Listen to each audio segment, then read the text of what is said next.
Hello Cobrats, and welcome back to The Legend of Zelda: Link to the Past. I'm TryclydeTamer. Last time we started the Palace of the Fourth Sword in the GBA version of the game, and I'm talking very fast.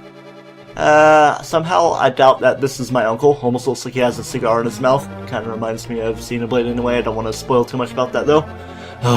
Lonk, I didn't want you involved in this. I told you not to leave home. You must rescue Princess Zelda. You are the princesses.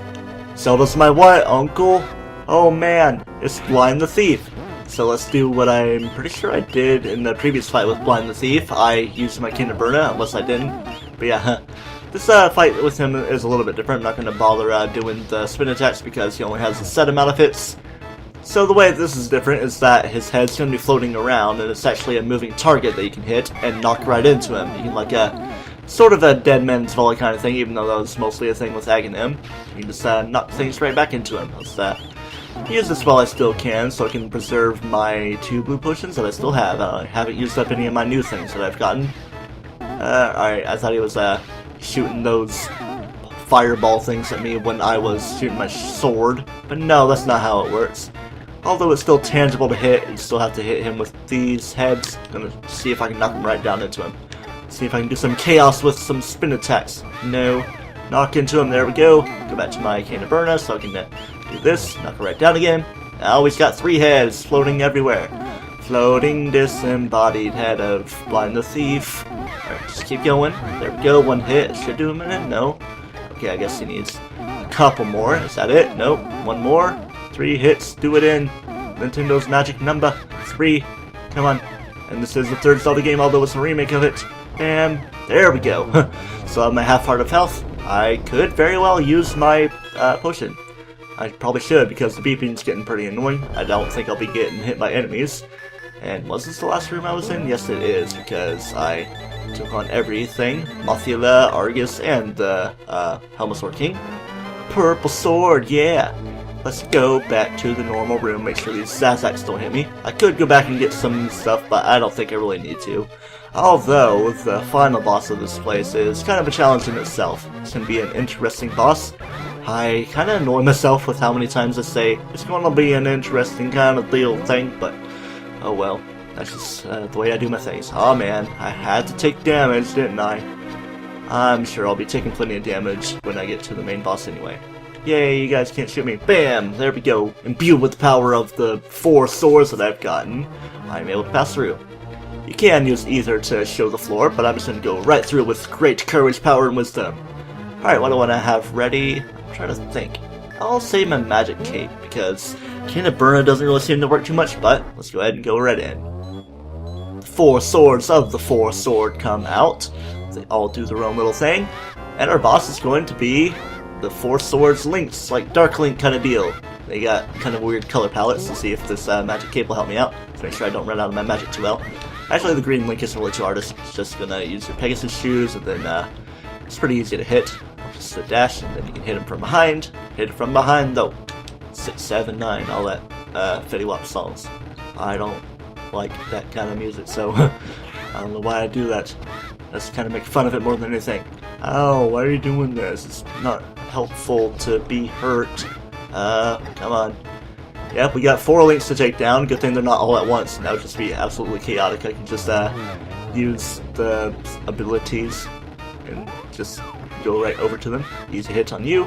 I don't think you can use any of the Bombos, Quake, or Ethers on them, because that would just make it too easy. Of course, you would need to do multiple hits. See if I can do some great spin attacks while he's trying to spin attack me around. Pretty sure that's the Hurricane Spin that he's using. That's what you'd be able to get from the Lumberjack brothers in the GBA version. But that also involves, pretty sure, like getting 100% in 4 swords, so that'd be pretty hard to do. Oh, yeah. This one can disappear, so how about I do the same thing by using my infinite magic cape? Or maybe he's trying to do the same thing. Try to make the same movements, I think. Because, yeah, it's kind of good to Pegasus shoes into them. Also trying to do a ground pound on me, kind of like Quake that you can use immediately. Maybe it's something that happens in 4 swords. I only played like 20 minutes of it. Fought like a boss that I'm trying to remember.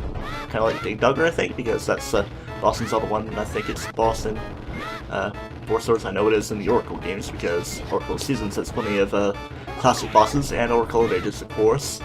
I have my fairies, so I'll just use those up first to make sure I have 2. Yes, I do. And also have my blue potions, so I'm not really too worried. This is the third Link I'm fighting right here. Taking a while to take him down, though. If I can actually get him down. Ooh, he's probably about to get me. Yes, here he goes. Ow, ow, ow. Wow, wow, wow. I'm trying to remember where that sound effect is other than this game.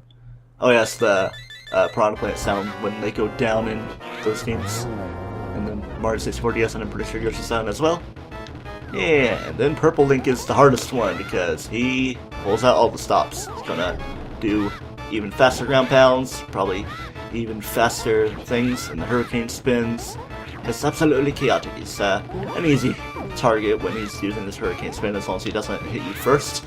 Still have my other fairies, so no worries on that regard. On that plantation field, all those words for areas. Although regard is an area. Like, come to my regard. I will regard that as the regardiest thing ever. Alright, just gotta make sure how much damage he does. I think he does like 2 hearts of damage, so I guess if he does 2 hits, I won't risk 3 hits. I will use my blue potion after that, unless I win beforehand. Do I still have a fairy? No, I don't. That's my second one. Thought I used up right there. Alright, he's using this. He's gonna try to ground pound me. He did hit. He succeeded in doing so. He can still do 1 more hit, although it'd be risky. Might be a hurricane spin that would do a lot of damage, though. I don't know. Targeting from behind, that seems to be pretty effective. See if I wouldn't even need to do. Okay, I need to pull out my potion right now, right here. Or maybe he's being defeated as I'm using this. I don't know. I doubt it, because when you defeat enemies, you can't pull up your thing.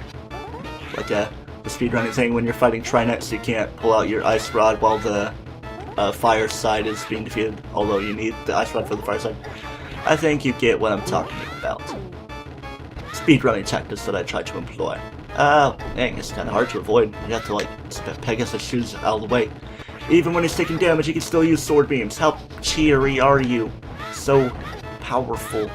Okay, I need to watch myself now because he takes quite a few hits. And, okay, there we go. It's going down now. My health was getting kind of low. Not really to red health where I'd be a little bit apprehensive, though.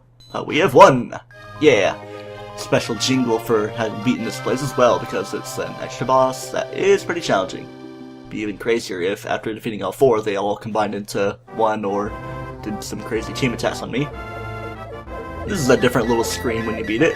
Level 1 Dark Palace is going to go through all the dungeons of the Dark World and bosses as well eventually. Kiki making it rain with the rupees. Money, money, money, money, money. Money on my mind stuff. Attempt to get money from college because I'm Undertale trash now. Trailer trash. And all those flying enemies surrounding him. It's like, no, I gotta get away. And we got this moblin of the Dark World, such a basic enemy, trying to avoid all of those guys stealing his money. Such thieving. Speaking of thieving and taking money, bombs and arrows, there are these guys in the Dark World version, I suppose. Don't really know their name. And then there's the Gargoyle, like the alternate name for Thieves Town, Gargoyle's Domain. And the Dark World version of Sora's at level 5 Ice Palace. In the GBA version, the Ice Palace is slightly changed up so as to avoid sequence breaking that could have been done in the SNES version. Pretty sure it's like something to do with the blue and red switches that you can kind of cheat your way through it. Misery Mire with those enemies kind of like Menmo and Moldorm, with one of those two.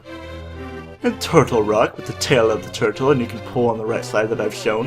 Haha, how'd you get stuck up there? Maybe he somehow went back and forth in between all the Light and Dark World stuff.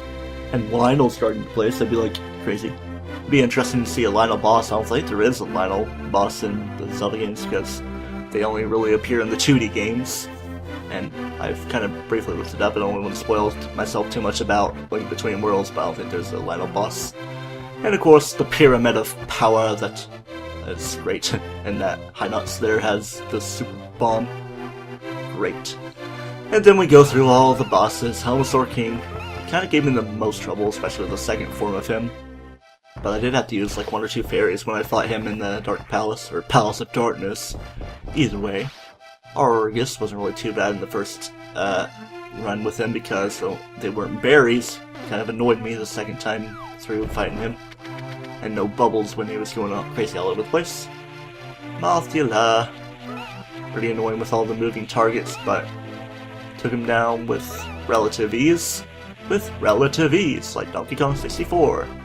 Blind. Just simply blind, not blood. The thief. He doesn't want to be branded as a thief. He wants to be branded as a minion of Ganon. Blah. His head flying around. I don't think you can knock his head around in the first form. At least you don't have to take him out. Cold stare puns with the KH sound. Sorry if that sounds a little degrading to your ears. Splitting all over the place. Kind of reminds me of Krakow and Kirby. Surprised I didn't really mention that. And Vitreous, the boss of Misery Mire, that is a giant eyeball like the wart enemy you see in Majora's Mask in probably another game as well. I don't kind of sort in my mind. And Trinets. Pretty interesting boss, kind of like Gleeok in other games, in that you have to deal with multiple heads. Then he has his own little form like a snake.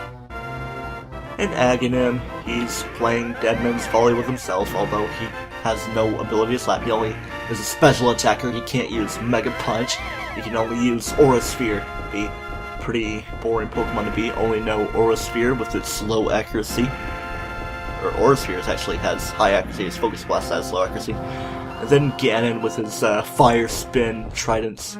It's like in the Color Guard or something, the way he's spinning his Trident around. And then we got a different kind of credits coming up. It's not going to be more of the same with the programmers and everything. It'll just be absolutely crazy. We got the quest log, bow and arrows, used 173 times. It's my GBA practice stuff, so you're going to see the trials I went through in practice. 372 uses of the boomerang, 367 hook shots, 98 bombs. Wow, I would have used much more than that. Magic powder, 191, fire rod, 140. Of course, you guys can read them, unless you're blinded. I'm just spouting crazy nonsense to you guys as I'm reading this. 11 uses of the ice rod, 10 bombos, the one most used when it's not required. Quake is required, and I only use it 2 times on the SNES version to just show it off and to go into Turtle Rock. 7 ethers to light up places in case of floors not being too visible. I use the lamp quite a lot. You definitely get most of the uses when you're escorting Zelda and all that stuff.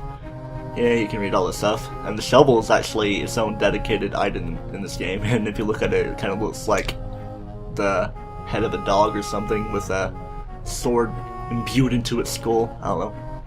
And we got the canes, 34 and 3.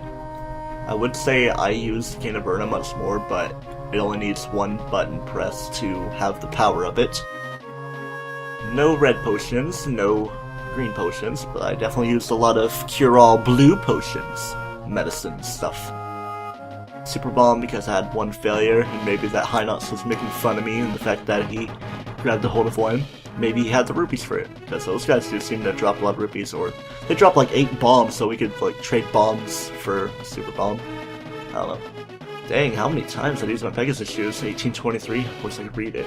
6829 swings of the sword. It'd be cool if it was 4444 to be 4 swords.